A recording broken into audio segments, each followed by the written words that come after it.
이번만 나를 강하게 하사라는 제목을 가지고 사사기 16장 18절부터 31절까지의 말씀을 좀 살펴봤으면 좋겠습니다. 여러분, 해피엔딩과 새드엔딩, 여러분 우리가 문학작품이나 영화나 드라마 같은 걸 볼 때 해피엔딩으로 끝나는 경우도 있고 새드엔딩으로 끝나는 경우도 있어요. 여러분은 어떤 걸 더 좋아하십니까? 네, 해피엔딩이 좋죠. 아무래도 해피엔딩은 보는 사람에게 즐거움과 기쁨을 줍니다. 그런데 그렇다면 왜 작가들이 새드엔딩을 만들까요? 사실 해피엔딩이 즐겁고 좋지만 새드엔딩은 아쉽고 안타깝긴 하지만 깊은 여운을 주는 것 같아요. 그래서 때로는 해피엔딩도 필요하고 새드엔딩도 필요하죠. 오늘 우리가 함께 읽은 본문의 말씀은 삼손에 대한 이야기입니다. 삼손은 믿지 않는 사람도 그에 대해서 잘 알고 있어요. 그만큼 유명한 이야기죠. 그렇다면 여러분, 삼손 이야기는 해피엔딩일까요? 아니면 새드엔딩일까요? 해피엔딩 같으세요? 새드엔딩 같으세요? 어쩌면 삼손이 마지막에 죽잖아요. 블레셋 사람들의 손에 의해서. 그런 의미에선 새드엔딩 같아요. 하지만 마지막에 하나님이 삼손 인생에 굉장히 큰 은혜를 주십니다. 이런 의미에서는 어떤 면에서는 해피엔딩인 것 같아요. 그래서 저는 오늘 여러분과 함께 이 삼손의 이야기를 좀 살펴보길 원해요. 그래서 이 삼손의 이야기를 통해서 우리가 배울 수 있는 점은 무엇인지, 어떻게 하면 우리가 하나님 앞에 쓰임받을 수 있는 인생이 될 수 있을지에 대해서 몇 가지 이야기를 좀 나눠봤으면 좋겠습니다. 첫 번째로 우리가 생각해 볼 것은 무엇이냐면 삼손이 왜 알려줬냐는 거예요. 드릴라가 그날에 삼손에게 묻습니다. 당신의 힘의 비결이 무엇입니까? 그랬더니 뭐라고 그래요? 내 힘의 비결은 머리에 있습니다 라고 알려줘요. 그렇다면 왜 도대체 삼손은 알려줬을까요? 이 부분에서 먼저 우리가 한번 생각해 볼 필요가 있는 것 같아요. 우리 17절 말씀을 함께 읽었으면 같이 한번 읽어봤으면 좋겠는데요. 같이 읽도록 하겠습니다. 삼손이 진심을 드러내어 그에게 이르되 내 머리 위에는 삭도를 대지 아니하였나니 이는 내가 모태에서부터 하나님의 나실인이 되었음이라. 만일 내 머리가 밀리면 내 힘이 내게서 떠나고 나는 약해져서 다른 사람과 같으리라 하니라. 당시 이스라엘은 블레셋과 전쟁 중에 있었어요. 블레셋은 끊임없이 이스라엘 침공을 했고 이스라엘을 약탈을 했죠. 그런데 이 블레셋의 침공을 이스라엘에 누가 막았냐면 삼손이 막았어요. 삼손은 굉장히 힘이 셌기 때문에 블레셋이 함부로 삼손 때문에 이스라엘 침공할 수가 없었습니다. 이런 의미에서 블레셋의 입장에서는 삼손은 눈에 가시 같은 존재예요. 그래서 고민이 든 거죠. 야, 어떻게 하면 삼손을 이길 수 있을까? 어떻게 하면 우리가 삼손을 사로잡을 수 있을까? 고민을 했어요. 그러다가 한 가지 발견한 사실이 있어요. 그 당시에 삼손이 누구와 사귀고 있었냐면 블레셋 여인인 드릴라와 사귀고 있었어요. 이 여인을 왜 좋아했는지 모르겠지만 아무튼 사귀고 있었어요. 그래서 드릴라한테 간 거죠. 야, 드릴라야, 일로 와봐. 너 삼손이랑 사귀고 있지? 삼손의 힘의 비결을 알아내. 어떻게 하면 삼손을 이길 수 있을지 네가 알아내. 그럼 내가 너에게 돈을 줄게 하고 엄청난 돈을 주면서 뇌물을 먹입니다. 삼손을 이길 수 있는 방법을 알아내라고. 그러다 드릴라가 이 돈의 유혹에 빠져요. 그래서 뭘 했냐면 삼손에게 묻는 거죠. 삼손, 내게 알려줘. 어떻게 하면 당신을 이길 수 있는지. 당신이 정말 힘이 세고 강한 사람인데 당신을 이길 수 있는 방법은 정말 없는 거야? 알려달라고 요청하게 됩니다. 그러자 삼손이 알려줘요.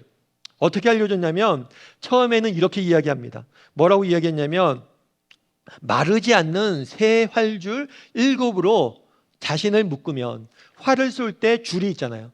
그런데 이 7줄을 가지고 나를 묶으면 나는 꼼짝달싹 못해. 이렇게 이야기를 합니다. 그래서 드릴라가 몰래 활줄을 갖고 와서 삼손을 묶어요. 그런데도 불구하고 삼손이 그 끈을 끊어버리죠. 그런 다음에 드릴라를 속인 거죠. 드릴라가 화납니다. 어떻게 나한테 거짓말할 수 있냐고 진실을 말해달라고 요청을 하게 됩니다. 그러자 삼손이 또 이야기해요. 이번에는 뭐라고 이야기했냐면 쓰지 아니한 새 밧줄로, 새로운 밧줄, 처음 이제 밧줄을 꼬우면 그 밧줄을 갖고 자기를 묶으면 자기를 잡을 수 있다고 가르쳐 준 거예요. 그러니까 새 밧줄을 갖고 옵니다. 그래서 그를 묶어요. 그런데 이번에도 또 삼손이 그것을 끊어버립니다. 그러자 이번엔 뭐라고 그랬냐면 삼손이 내 머리카락 있지, 이 머리카락 7개를 뽑아.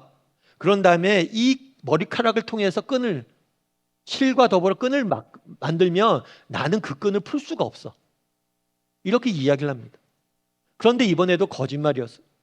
그런데 그런 다음에 마지막에 뭐라고 이야기했냐면 내 머리를 밀면 내 힘이 빠져 라고 알려줘요. 근데 여기서 한 가지 드는 의문은 뭐냐면 왜 자꾸만 알려주냐는 거야, 삼손이. 그렇잖아요. 처음에 알려줬어요, 드릴라한테. 근데 드릴라가 그것을 블레셋 사람들에게 알립니다.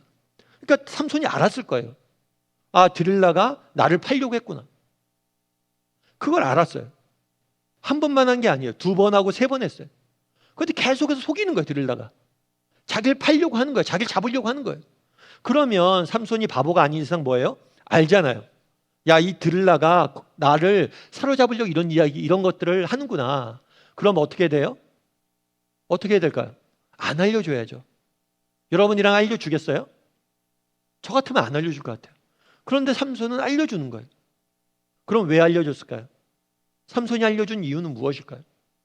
삼손이 알려준 이유는 뭐냐면 자신의 힘의 비결이 머리에 있지 않음을 알았기 때문이에요. 우리 20절 말씀 같이 한번 읽어볼까요? 같이 읽도록 하겠습니다. 들릴라가 이르되 삼손이여 블레셋 사람이 당신에게 들이닥쳤느니라 하니 삼손이 잠을 깨며 이르기를 내가 전과 같이 나가서 몸을 떨치리라 하였으나 여호와께서 이미 자기를 떠나신 줄을 깨닫지 못하였더라. 삼손이 자고 있을 때 드릴라가 머리를 다 잘라버립니다. 자기가 얘기했으니까 머리를 자르면 내가 힘이 없어 사라질 거야 이런 얘기를 했기 때문에 머리를 잘라요. 그런데 삼손이 일어나서 오늘 본문에 뭐라고 되어 있습니까? 삼손이 깨어 이르기를 내가 전과 같이 나가서 몸을 떨치리라. 전과 똑같이 나가서 내가 싸울 거라고 이야기하는. 머리가 잘렸으면 진짜 머리에서 힘이 난다고 생각했다면 내 머리가 잘렸으면 힘이 없다고 생각해야 정상이잖아요. 그럼 나가서 싸울 생각을 안 해야 돼요. 그런데 내가 전과 같이 동일하게 나가서 싸울 것이다.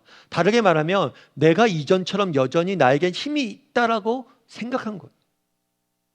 사실 기독교는 마술이 아닙니다. 진짜 삼손의 머리에 힘이 있어서 머리가 길어지면 힘이 생기고 머리가 짧아지면 힘이 약해지고 그런 거 아니에요. 기독교는 마술이 아니에요. 궁극적으로 삼손의 힘의 원천 어디에 있느냐? 이 머리에 있지 않고 오늘 본문에 뭐라고 되어 있어요? 여호와께서 이미 자기가 떠난 줄을 알지 못하였다. 다르게 말하면 하나님께서 힘을 주셔서 힘이 생긴 거예요. 하나님이 그와 함께 하시기 때문에 그가 힘이 생겼는데 자기에게서 하나님이 떠나신 줄 모르고 나갔던 거예요. 힘의 원천은 머리에 있었던 게 아니라 자신의 뭐예요? 하나님이 함께 하시기 때문에 힘이 생긴 거예요. 삼손은 태어날 때부터 뭐였냐면 나시린이었어요. 나시린은 뭐냐면 하나님이 특별히 선택한 사람들이 나시린이에요. 그런데 나시린이 지켜야 될 몇 가지 규정이 있어요. 그 중에 3가지가 있는데 그 중에 하나는 뭐냐면 시체를 만지면 안 돼요. 시체는 부정한 것이기 때문에 시체를 만지면 안 돼요. 그리고 독주를 마시면 안 돼요. 그리고 머리를 자르면 안 돼요. 그런데 삼손은 이미 앞에 2가지를 다 어겼어요. 사자의 시체를 만졌습니다. 그런데도 불구하고 힘이 안 빠졌어요. 힘이 여전히 있었어요. 그리고 독주를 마셨습니다. 그래도 힘이 여전히 있었어요. 머리를 잘려도 힘이 사라지지 않는다라고 삼손은 생각했던 거예요. 왜요? 이 힘은 내가 힘이 세잖아요. 이건 내가 원래부터 그렇게 힘이 센 존재라고 생각한 거예요. 내가 타고난 재능이라고 생각한 거예요. 이건 사라지지 않는다라고 생각했기 때문에 이렇게 알려주고 행동했던 것이죠. 그런데 이런 삼손의 모습이 우리의 모습도 똑같다는 거예요. 여러분, 우리가 하루하루 살아갑니다. 그런데 하루하루 살아갔는데 정말 하나님의 도우심이 없이, 하나님의 인도하심이 없이 우리가 살 수 있을까요? 오늘 재승이가 기도했잖아요. 기도할 때 그런 얘기를 했죠. 한 주간 우리가 살아갔던 것이 하나님의 도우심과 은혜가 아니면 살 수 없었습니다. 이걸 깨닫게 해달라고 기도했어요. 여러분, 그 기도를 들으면서 무슨 생각이 했어요? 그래, 맞아. 정말 그렇지. 지난 한 주간 정말 하나님의 도우심이 없다면 나는 살 수가 없어. 정말 하나님의 도우심이 있기 때문에 내가 오늘 이 자리에 있는 거야. 이렇게 생각하고 살았나요? 아니면 하나님 없이도 내 힘과 내 능력으로 잘 살 수 있고, 내 힘과 내 능력으로 인생의 문제를 해결할 수 있고, 내 힘과 내 능력으로 한 주간 잘 지냈다고 생각하나요? 만약 여러분들이 내 힘과 내 능력으로 여전히 잘 살 수 있고 잘 살아왔고 앞으로 잘 살 수 있다라고 생각한다면 우리는 여전히 삼손인 거예요. 내 힘으로 내 능력으로 사는 거지 하나님 도움 없이 살 수 있다고 생각하는 거예요. 그런데 여러분, 진짜 그렇습니까? 여러분, 우리 인생의 소중한 것들을 한번 생각해 보세요. 여러분 인생에 꼭 필요한 것들, 없으면 안 되는 것들을 한번 생각해 보세요. 뭐가 있을까요? 여러분, 햇빛 어떻습니까? 햇빛이 없으면 우리가 살 수 있을까요? 햇빛이 없으면 아무도 살 수 없어요. 공기는 어때요? 공기 없이 우리가 살 수 있습니까? 아무도 살 수 없어요. 그런데 여러분, 햇빛과 공기를 우리가 돈 주고 샀나요? 우리의 노력으로 얻었어요? 우리 공짜로 쓰는 거잖아요. 지금요. 공짜로 사용하고 있는 거예요. 정말 우리가 살아가고 있으면서 여러분들 삶에 꼭 필요한 것들 또 따져보세요. 정말 여러분들이 스스로 얻을 수 있는 게 아니에요. 다 하나님께서 공짜로 주셨기 때문에 우리는 살아가는 거예요. 여러분, 우리가 아이가 태어나면 부모가 하는 일이 있죠. 아이가 태어난 부모가 아이에게 말을 가르칩니다. 말을. 그래서 그런 얘기를 하죠. 애가 태어나면 말 못하고 막 이러고 있을 때 그런 얘기 하죠. 아빠 해봐, 아빠 해봐, 아빠 해봐. 아빠 입장에서 아빠 해봐, 아빠 해봐, 아빠 해봐. 이렇게 쭉 이야기를 합니다. 그러면 아이가 뭐라고 그럴까요? 엄마 그러죠, 엄마. 아이의 첫 번째 하는 얘기는 대부분 엄마예요. 아빠 해봐 그렇게 이야기했지만 무슨 얘기냐면 아이가 아빠라는 말 한마디 합니다. 그런데 이 말 한마디 하기 전에도 그 부모가 수천 번, 수만 번 그 말을 반복해서 가르쳤기 때문에 말 한마디 하는 거예요. 여러분, 최근에 3.1절이 있었잖아요. 여러분, 우리 3.1절에 수많은 우리 선조들이 정말 일제로부터 우리를 지키기 위해서 노력을 해서 우리나라가 오늘 이만큼 잘 사는 것. 만약 여러분들이 지금 아프리카에 태어났다고 생각해 보십시오. 그럼 정말 오늘 누리고 있던 것들 누릴 수 있을까요? 아니요. 여러분 개인의 능력이 아무리 뛰어나도 아프리카에 태어나면 여러분 지금처럼 못 살아요. 다르게 말하면 오늘 내가 이렇게 살아가는 것, 말 한마디 하고 먹을 것을 먹고 이렇게 일하고 살아가는 것, 공부하는 것, 모든 것이 정말 우리 부모의 수고와 다른 사람들의 수고가 있었기 때문에 가능하다는 것. 다르게 말하면 우리의 삶은 정말 내 힘으로 내 능력으로 사는 게 아니에요. 하나님의 도우심이 없이, 다른 사람의 도우심이 없이는 우리는 단 한순간도 살 수 없는 존재들이에요. 그럼 이 사실을 인정하고 살아가냐는 거예요. 이 사실을 분명히 알고 살아갑니까? 만약 그렇지 못하다면 우리는 누구처럼 사는 거예요? 삼손처럼 사는 거예요. 바라기는 우리 다음의 식구들이 정말 우리의 삶은 하나님의 도우심이 없이는, 다른 누군가의 도우심이 없이는 정말 살 수 없는 그런 인생이 그런 것임을 깨달았으면 좋겠어요. 그리고 이런 것들 깨달은 사람의 삶의 가운데 나타나는 특징이 있어요. 그건 뭐예요? 그건 감사예요, 감사. 우리가 지난 21일 동안 2월달 한 달 내내 감사에 대해서 우리가 감사의 20일을 캠페인을 했습니다. 여러분, 우리가 매일 이렇게 감사의 기도 제목을 적었어요. 뿐만 아니라 다른 사람의 감사 표현을 하자라고 이야기를 했습니다. 여러분, 정말 우리가 감사할 수 있어야 돼요. 왜요? 우리는 정말 우리의 삶이 하나님의 은혜 없이는, 다른 누군가의 수고 없이는 단 한순간도 살 수 없는 존재임을 우리가 알잖아요. 그러면 그걸 아는 사람의 입에서는 당연히 감사가 나올 수밖에 없습니다. 바라기는 정말 우리가 지난 한 달 동안 감사 훈련을 했는데요, 앞으로도 좀 감사의 삶을 살았으면 좋겠어요. 우리의 삶이 거저되는 게 아닙니다. 하나님이 도우셔서 된 거예요. 그리고 누군가의 수고로 된 거예요. 그 사실을 알고 늘 감사의 삶을 살 줄 아는 저나 여러분이 되기를 주님의 이름으로 소원합니다. 두 번째로 살펴보길 원하는 것은 삼손의 머리를 왜 자르지 않았냐는 거예요. 삼손의 머리를 왜 자르지 않았냐는 거예요. 우리 21절과 22절 말씀을 같이 한번 읽어볼까요? 같이 읽도록 하겠습니다. 블레셋 사람들이 그를 붙잡아 그의 눈을 빼고 끌고 가사에 내려가 놋줄로 매고 그에게 옥에서 맷돌을 돌리게 하였더라. 그의 머리털이 밀린 후에 다시 자라기 시작하니라. 예, 블레셋 사람들이 다윗에게 옵니다. 다윗에게 와서 삼손에게 옵니다. 그리고 삼손을 잡아가요. 삼손을 잡아가서 뭘 했냐면 옥에 가둬요. 옥에 가뒀을 뿐만 아니라 그의 눈을 뽑습니다. 그리고 그에게 옥에 가두고 눈을 뽑고 강제 노동을 시켜요. 얼마나 블레셋 입장에서는 기뻤겠어요. 눈에 가시 같은 삼손이 이제 힘을 잃고 자신들의 포로로 잡혔으니까. 그래서 그를 괴롭히고 그를 핍박을 합니다. 그런데 오늘 본문에 재밌는 건 뭐냐면 그 뒷부분이에요. 그가 머리털을 밀린 후에 머리가 다시 자라기 시작했다. 블레셋 입장에서는 그렇잖아요. 삼손의 힘의 원천이 어디서 나온다고 생각했어요? 머리에서 나온다고 생각했어요. 그럼 머리가 자르니까 힘이 없어졌어요.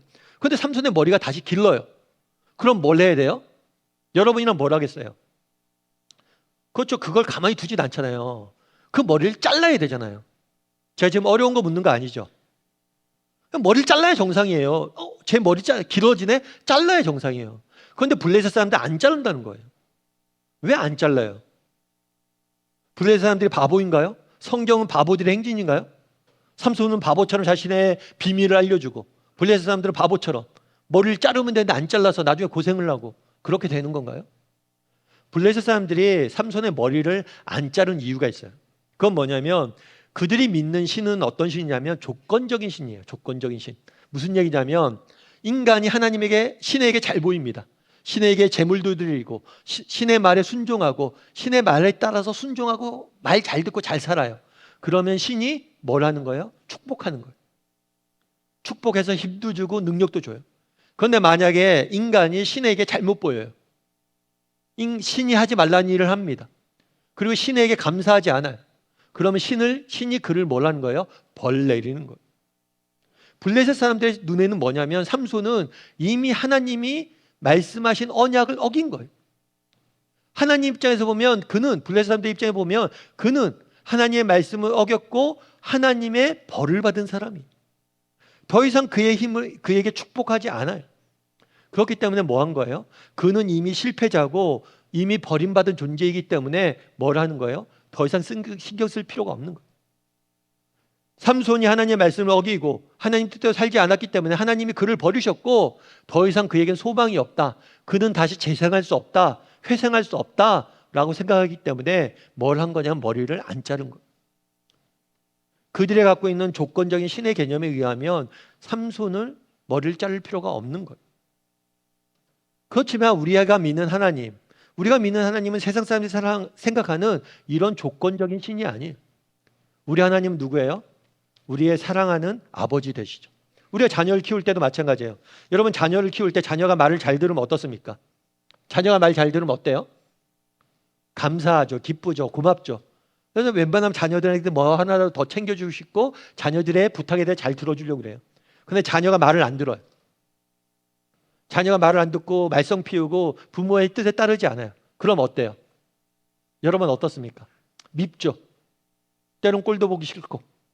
제가 어렸을 때 저희 어머님한테 제일 많이 듣던 얘기가 있어요. 무슨 얘기냐면 야 밥이나 먹어라. 밥이나 먹어라. 이 얘기를 언제 들었냐면 제가 이렇게 엄마 말도 안 듣고 어머니 말도 안 듣고 말썽을 피웁니다. 그럼 어머님 막 혼내죠. 막 혼낸 다음에 꼭 하는 얘기가 뭐냐면 야 밥이나 먹어 밥이나. 그러니까 뭐냐면 우리가 자녀가 우리 부모에게 잘못할 수 있어요. 정말 우리 자녀들이 우리 부모의 말을 안 들을 수 있어요. 그리고 우리가 혼낼 수 있어요. 하지만 여전히 부모는 뭐예요? 자녀를 사랑하고 정말 자녀를 챙겨주고 싶고 자녀를 보호하고 싶고 자녀를 아끼는 거예요. 우리 하나님이 그런 분이란 거예요. 세상이 믿는 신들은 세상이 말하는 신들은 전부 다 조건적인 신들이에요. 하지만 우리 하나님은 그런 분이 아니시라는 거예요. 예전에 제가 어떤 영화를 하나 봤어요. 이 영화를 봤는데 이 영화에서 나쁜 놈이 등장을 해요. 나쁜 놈이 등장을 해서 뭘 하냐면 살인을 합니다. 살인을 하는데 특별히 부모님을 살인을 해요. 왜냐하면 보험금을 받으려고. 보험금을 받기 위해서 사망보험금을 받기 위해서 부모님을 살인을 합니다. 우비를 쓰고 자기가 아닌 것처럼 꾸미고 부모님을 죽여요. 그리고 부모를 죽인 다음에 이 나쁜 놈이 떠납니다. 떠나는데 부모를 칼로 찌르다가 어떤 일이 있었냐면 이 나쁜 놈의 손톱이 깨져요. 그리고 손톱이 떨어집니다. 그리고 이 나쁜 놈이 떠났어요. 그러자 이 어머니가 죽어가면서 아들의 손에 칼에 찔려서 죽어가면서 뭘 했냐면 그 손톱을 봐요. 그런데 이 어머니가 죽어가면서 그 손톱을 삼켜요. 왜 삼켰을까요? 왜 삼켰을까요? 아들이 잡히지 않게 하려고. 이 아들은 자기가 꾸며서 아들인지 모르는 줄 알았는데 이 엄마는 아들인지 알았어요. 자기를 죽인 아들이 범인으로 잡히지 말라고 손톱을 삼킨 거예요. 참 이게 부모라는 거예요. 우리 하나님도 마찬가지죠. 그날에 수많은 사람들이 예수님을 십자가에 못 박으라고 이야기합니다. 예수님을 십자가에 못 박고 죄인인 바라바를 살려주라고. 그리고 수많은 사람들이 그에게 책찍질하고 돌 던지고 그를 욕하고 침뱉고. 그런데 예수님께서 뭐라고 이야기했어요? 십자가 위에서 저들의 죄를 용서해달라고. 비록 우리는 하나님이 주신 사명에 실패합니다. 우리는 정말 하나님이 원하시는 삶을 살지 못할 거예요. 일주일 동안 정말 믿음 가운데 살려고 하지만 우리는 실패할 것이고 정말 믿지 않는 사람들과 별반 차이 없이 세상 속에 살 거예요. 그럼에도 불구하고 우리가 기억할 것이 있어요. 그건 뭐예요? 우리 하나님은 여전히 우리를 사랑하신다는 거예요. 여전히 우리 하나님은 우리를 사랑하시고 우리를 아끼신다는 거예요. 비록 삼손이 정말 실패했지만 여전히 하나님은 삼손을 사랑하신다는 거예요. 그 머리가 자랐다라는 표현에서는 그 이야기를 담고 있는 거예요. 하나님은 여전히 삼손을 사랑하신다는 거예요. 바라기는 우리 다음의 식구들도 마찬가지예요. 우리도 늘 항상 기억해야 될 게 있어요. 그건 뭐냐면 어떤 상황, 어떤 순간, 어떤 모습을 내가 할지라도 하나님은 날 여전히 사랑하신다는 거예요. 이 사실을 기억하고 날마다 그 사랑의 하나님 앞에 날마다 나갈 줄 아는 저나 여러분이 되기를 주님의 이름으로 소원합니다. 마지막으로 살펴보기를 원하는 것은 뭐냐면 삼손이 마지막에 구한 것이에요. 기도한 내용이에요. 우리 25절과 26절 말씀을 같이 한번 읽어볼까요? 같이 읽도록 하겠습니다. 그들의 마음이 즐거울 때에 이르되 삼손을 불러다가 우리를 위하여 제주를 부리게 하자 하고 옥에서 삼손을 불러내매 삼손이 그들을 위하여 제주를 부리니라. 그들이 삼손을 두 기둥 사이에 세웠더니 삼손이 자기 손을 붙든 소년에게 이르되 나에게 이 집을 버틴 기둥을 찾아 그것을 의지하게 하라 하니라. 그들의 마음이 즐거웠대요. 왜냐하면 삼손을 잡았잖아요. 눈에 가시 같은 삼손을 잡아서 포로를 잡고 눈을 뽑고 노동을 시킵니다. 얼마나 감옥에 가둬요. 얼마나 기쁜 일이에요. 그런데 너무 즐거워서 뭘 했냐면 자신들의 신전에 모였어요. 신전에 모여서 축제를 벌렸어요. 야, 우리가 승리했다. 우리가 이겼다. 그러면서 축제하는 과정 속에서 야, 삼손 좀 데리고 와봐. 삼손 제주 좀 보자. 쟤 뭐 얼마나 이제 비참해졌는지 구경 좀 하자. 그리고 삼손을 불러다가 조롱을 냈어요. 그러자 삼손이 뭐라고 얘기했냐면 신전의 기둥, 신전이 있을 거 아니에요. 그 신전을 바치고 있는 중요한 두 기둥이 있었어요. 그 기둥 앞에 자기를 데려다 달라고 부탁을 하게 됩니다. 그럼 왜 기둥 앞에 데려다 달라고 이야기했을까요? 우리 22절, 28절 말씀 같이 한번 읽어볼까요? 같이 읽도록 하겠습니다. 삼손이 여호와께 부르짖어 이르되 주 여호와여 구하옵나니 나를 생각하옵소서. 하나님이여 구하옵나니 이번만 나를 강하게 하사 나의 두 눈을 뺀 블레셋 사람에게 원수를 단번에 갚게 하옵소서 하고. 예, 오늘 삼손이 보면 기도합니다. 하나님 앞에 뭐라고 그랬냐면 주 여호와여 구하옵나니라고 기도해요. 이거는 이전의 삼손의 모습과는 전혀 다른 거예요. 블레셋 사람들과 싸울 때 삼손은 기도하지 않았습니다. 내 힘으로 그냥 내가 나가 싸우려고 그랬어요. 그런데 오늘 이 순간만큼 뭘 해요? 기도하는 거예요. 이제 깨달은 거예요. 아, 우리가 살아가는 것, 내가 하루하루 인생을 살아가는 것 내 힘으로 내 능력으로 되는 게 아니구나. 하나님이 정말 돕지 않는다면 결코 하루 살 수 없는 존재구나. 깨닫고 이제 도우심을 구하는 거예요. 하나님 앞에 기도합니다. 여호와여 구합니다. 기도합니다. 그러면서 뭐라고 이야기해요? 나를 생각하옵소서. 나를 생각하옵소서라는 말의 의미는 뭐냐면 이런 거예요. 하나님, 저는 자격이 없습니다. 하나님, 제가 나시린으로 태어났지만 나시린의 규정도 다 어겼고 정말 내가 하나님 앞에서 어떤 자격이 있는 것도 아니고 하나님 앞에서 어떤 조건이 있는 것도 아닙니다. 그저 저를 불쌍히 여겨달라고. 그저 내가 잘하지 못했지만, 나는 실패했지만, 나는 연약하지만 그저 나를 불쌍히 여겨달라고 기도한 거예요. 그러면서 뭐라고 이야기합니까? 나에게 힘을 달라고. 그날에 다윗이 기도한 건 그거예요. 그저 하나님, 저는 자격이 없지만 저 좀 도와주세요. 이번만 저에게 힘을 주세요. 그렇게 기도했습니다. 그러자 30절에서 뭐라고 되어 있냐면 이렇게 되어 있습니다. 30절에서는 삼손이 이르되 블레셋 사람과 함께 죽기를 원하노라 하고 힘을 다하여 몸을 굽히매 그 집이 곧 무너져 그 안에 모든 방백들과 온 백성이 덮이니 삼손이 죽을 때 죽인 자가 살아있을 때 죽인 자보다 더욱 많았더라. 무슨 얘기냐면 삼손이 기둥 근처에 데려달라고 그랬잖아요. 기둥을 밀어버립니다. 그래서 기둥이 무너져요. 그래서 그 신전이 다 무너집니다. 그래서 그곳에 모였던 블레셋 사람들이 다 죽게 돼요. 그런데 마지막에 성경 뭐라고 되어 있냐면 삼손이 죽을 때 죽인 자가 살아있을 때 죽인 자보다 더욱 많았다라고 이야기합니다. 삼손이 자신의 힘으로 자신의 능력으로 싸워서 이겼던 승리보다 더 큰 승리를 맛보게 되었다는 것. 참 놀라운 일이죠. 여러분 당시 삼손의 입장을 생각해 보세요. 삼손은 정말 그날에 눈이 뽑혔습니다. 이제 힘을 다 잃었어요. 이제 노예가 돼서 감옥에 갇혀서 일을 하고 정말 평생을 그렇게 고통당하다 죽을 수밖에 없는 운명에 처했어요. 그 삶에 소망이 있습니까? 그 삶에 어떤 희망도 없어요. 그런데 그는 그 가운데 뭘 했어요? 하나님께 기도했어요. 하나님, 저 좀 도와주세요. 그러자 성경은 뭐라고 이야기합니까? 그가 살았을 때 했던 일보다 죽으면서 했던 일이 더 큰 일을 했다라고 기록하고 있어요. 여러분, 찰스 콜슨이라는 분이 계세요. 찰스 콜슨이라는 분이 계신데 이분은 리빙 갓이라고 하나님을 사랑하는 것이라는 책을 썼던 분이에요.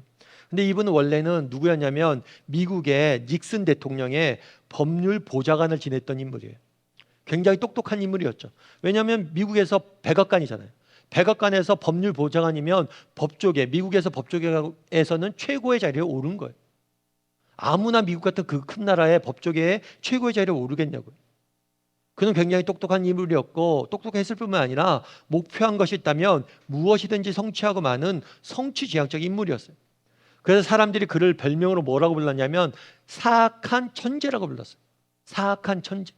천재인데 정말 악하다는 거예요. 그러면서 월스트리트 같은 경우에는 그의 냉철함과 능력에 대해서 이렇게 평가했어요. 찰스 콜슨은 자신의 어머니와 할머니의 시신을 바꿔서라도 맡은 일을 완수할 사람이다. 어머니와 할머니의 시신을 바꿔서라도 자신이 목표로 한 것을 이룰 사람이란 거예요. 그만큼 목표를 이루기 위해서는 수단과 방법을 안 가리는 사람이었어요. 그렇게 해서 결국에 성공했습니다. 정말 미국에서 제일 높은 자리까지 올라갔어요. 그런데 그가 그 모든 지위와 명예를 한 번에 잃는 사건이 발생했어요. 그건 뭐냐면 닉슨 대통령이 재선을 위해서 선거운동을 합니다. 그런데 민주당 측을 도청을 하게 돼요. 그런데 이 도청이 나중에 발각이 됩니다. 그래서 이 도청을 주도했던 인물이었던 이 찰스 콜슨도 감옥에 갇히게 되는 거예요. 한순간에 모든 게 끝난 거예요.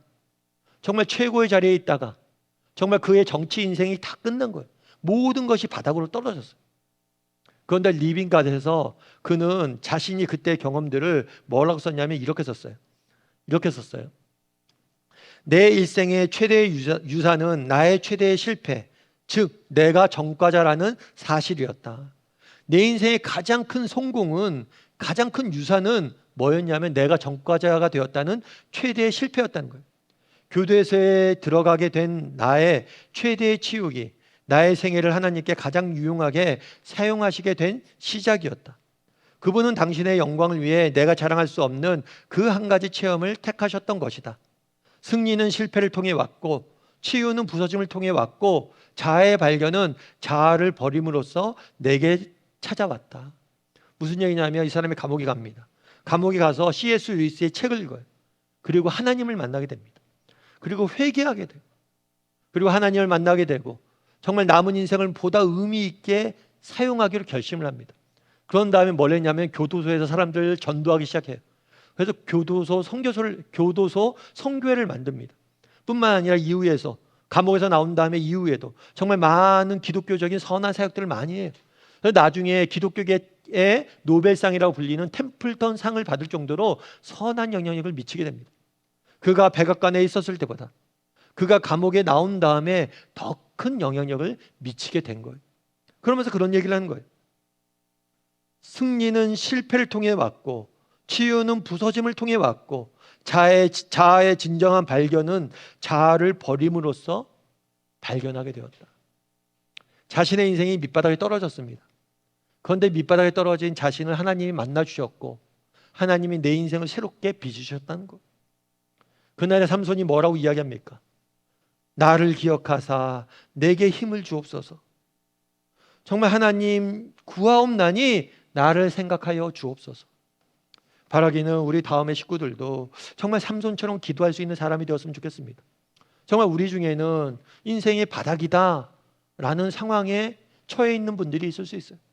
사방팔방이 다 맞췄고 정말 절망 가운데 처해 있는 분들이 계실 수 있어요.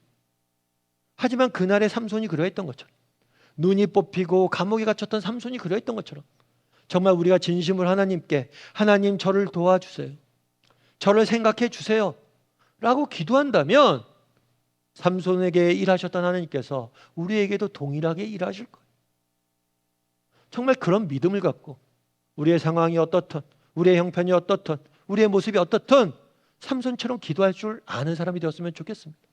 그러면 하나님께서 정말 삼손을 통해서 일하셨던 하나님께서 우리를 통해서 동일하게 일하실 줄 믿습니다. 그런 믿음을 갖고 살아가는 저와 여러분이 되기를 주님의 이름으로 소원합니다.